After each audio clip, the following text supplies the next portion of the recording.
Hello everybody, this is Fernando for the latest Aliens and UFOs video.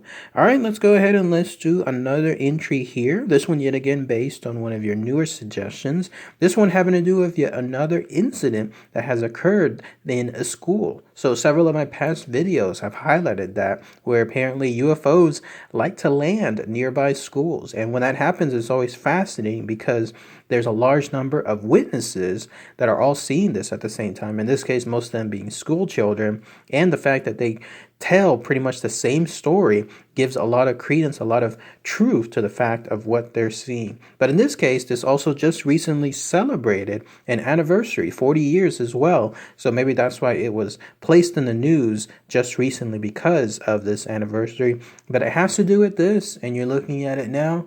It's known as the 1977 Broadhaven School UFO incident. So let's go ahead and let's talk about all that fascinating info here.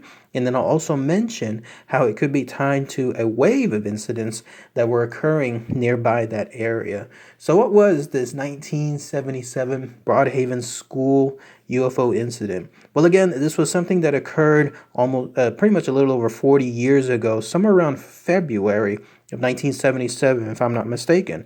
I couldn't find the exact date. If someone knows actually the exact date and I'm wrong on that, then please let me know. But based on the articles I was reading and the fact that, again, it was tied to a 40-year anniversary, both of them seem to state that it was around February of 1977. And it all occurred here at a school that you're looking at now, which is known as the Broadhaven School, or also known as the Broadhaven Primary School. This is a small school that's located there in the United Kingdom, and it seems to have a school for young children, especially probably, those, if it was here in the U.S., will be considered more on the lines of an elementary school. And on that fateful day, what occurred was this. Apparently, 14 children there would later state that somewhere in broad daylight, so this was not something involving, let's say, a rainy day that could have created optical illusions, or something else like in terms of nighttime that could have made things worse, or anything else that would have impacted snow, thunderstorms, nothing like that. No, in this case, this was a broad daylight type of situation. They saw what they stated was a UFO land in a field right across the school. And the way they stated was it was right there during that time period, right before they were going to begin their afternoon classes, almost like a sheer stroke of luck. There they were outside.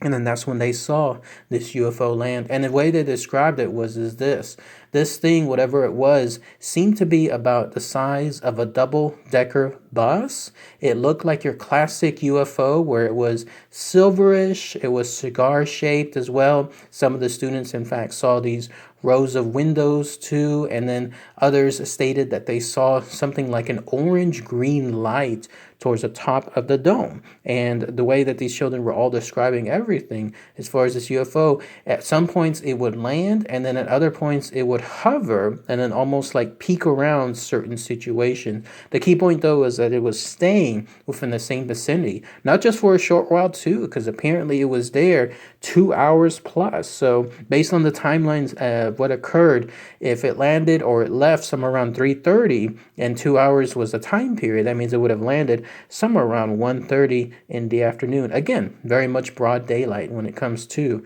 that time period. But interestingly enough, before they had this thing go away, they actually saw this too. They saw a humanoid-like figure emerge from the craft. I don't know if this was something that landed on the ground or if it just emerged and hovered somewhere nearby, but they described this humanoid-like figure as being in a quote-unquote silverish type suit. And then they stated that it had this very, very long set of ears. In fact, you're looking at some of the drawings that some of the children done with regards to their encounter. Also, I was reading that some of the children that were there, they were the first ones to arrive, and then others came in afterward because they wanted to see what was going on. So it seems like it was a small group at first, and then it grew up to a little bit about 14 or so witnesses when it comes to these children.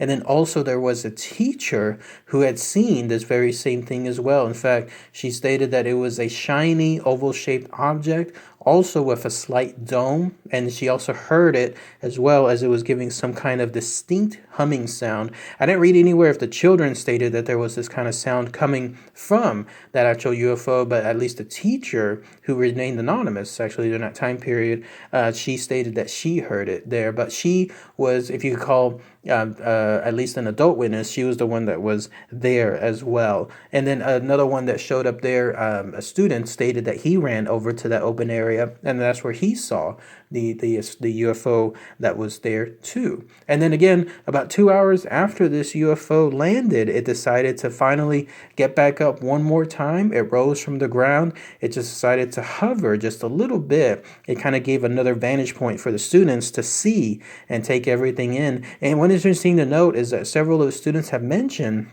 that they weren't frightened with what was occurring there. Despite the fact that this was something just truly out of this world, they weren't necessarily like in a fight or flight type mode. Like in this case, no, they just were more in, as one person described it, one style that stated, it was more in the lines of awe. They were just simply just amazed at what was occurring, the light show, and then as far as the UFO that was there in front of them, what was occurring right then and there. And so they were more mesmerized by the entire situation rather than, let's say, being afraid. But after those few minutes when it was hovering there, this thing, whatever it was, then decided to go away. And when it did so, it flew off in a very, very quick manner, such as the case when it comes to most of these UFOs. It disappeared behind a large set of trees, and then that was it. It was gone. No one else was able to see it thereafter, at least when it comes to the children. Now, as far as further proof, because obviously if you have something like this, a claim that's being made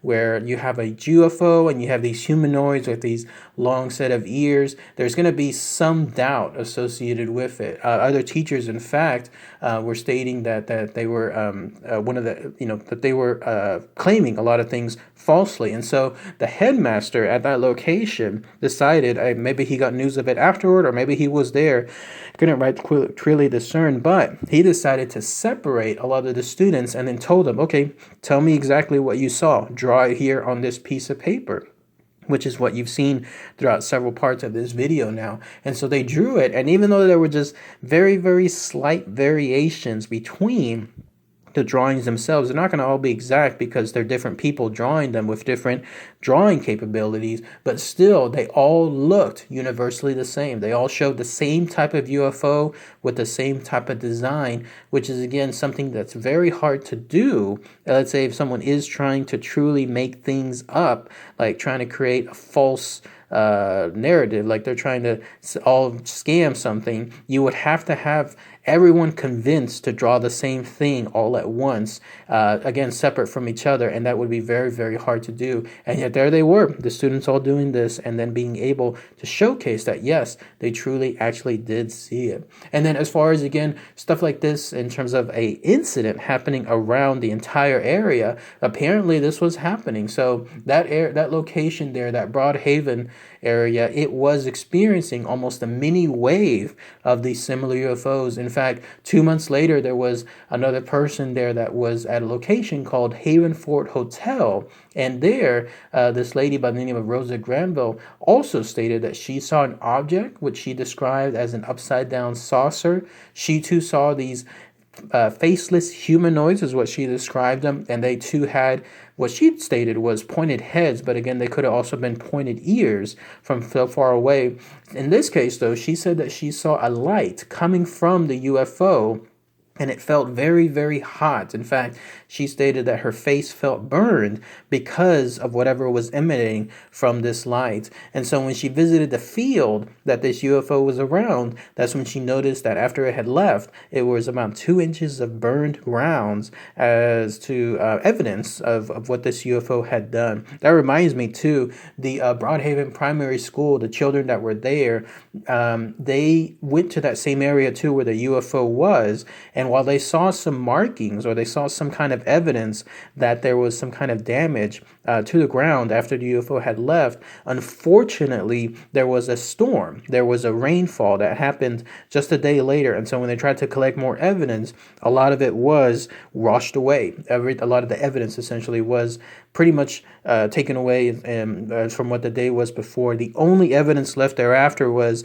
apparently there was a light pole or some kind of utility pole, and there it was severely damaged by the UFO. I don't know if the UFO accidentally ran into it, or if whatever the UFO was emanating caused that damage to the nearby light pole, but that was still at least there, reminiscent.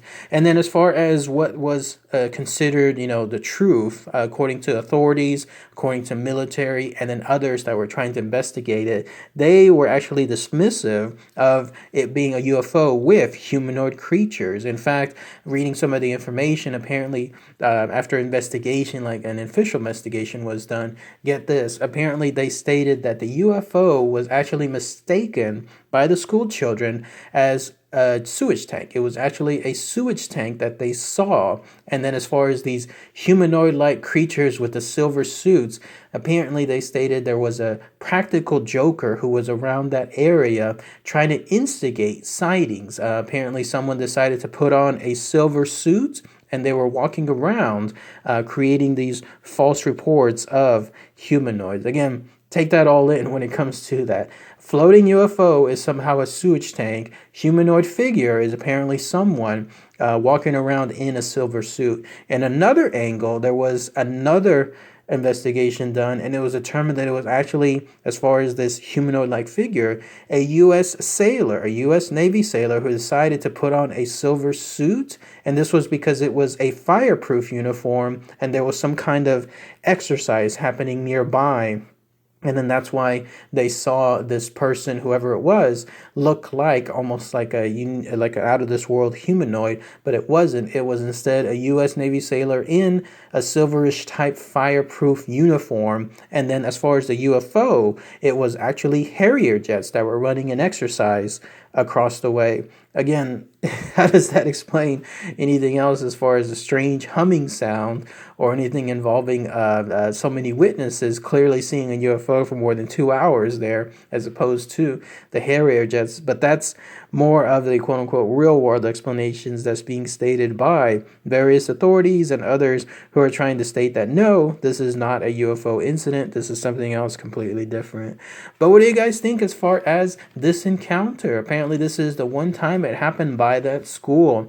To this day, no one knows what occurred. To this day, no one knows what happened. There hasn't been any other ones, any type of similar UFOs that went to that school afterward. But the eyewitnesses, the children themselves, they're all full-grown adults, and to this day, they still mention this. In fact, I was reading this on another article that they sometimes hold conferences, at least some of the members.